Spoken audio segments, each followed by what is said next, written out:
pogi, matalino, at isang proven winner. Pero gaano nga ba kagaling si Chris Chu? Tara, balikan natin ang basketball career ng nag-iisang Chris Chu.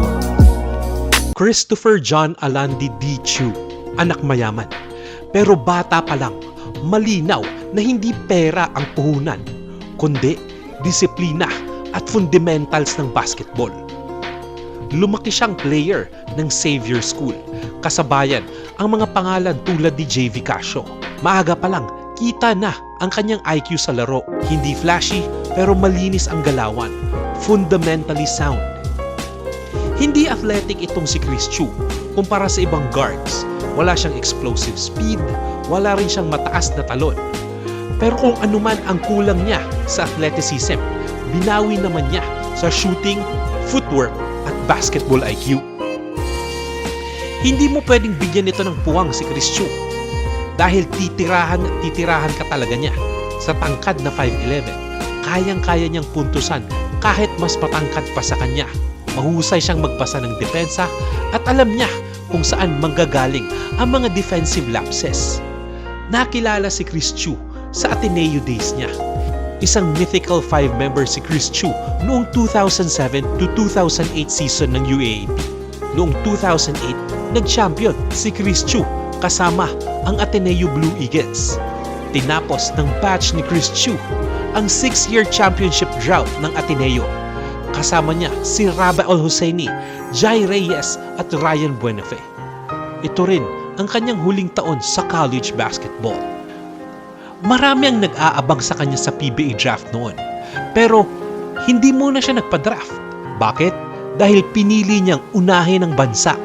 Original Gilas Pilipinas player lang naman itong si Chris Chu. Nag-focus muna si Chris Chu sa kauna-unahang Gilas program. Matuturing na OG Gilas talaga itong si Chris Chu. Kasama niya dito ang mga batang talento tulad nina Mark Baroka, JV Casio, Japeth Aguilar, Mark Baracael at iba pa. Sa panahong iyon, si Chris Chu ang isa sa unang pundasyon ng Gilas program. Hindi lang bilang scorer, kundi bilang leader. Dito niya pinakita kung gaano kahalaga ang disiplina, system basketball, at pagiging team player. 2012 na nang nagpa-draft itong si Chris Chu bilang 7th first round overall pick ng Rain or Shine. Sa PBA, kilala si Chris bilang isang streaky shooter.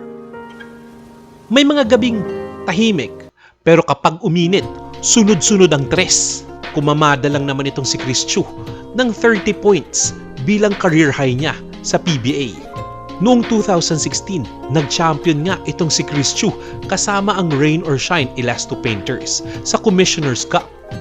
Ito ang nag-iisang championship niya, pero sapat para masabing nananalo siya sa lahat ng level.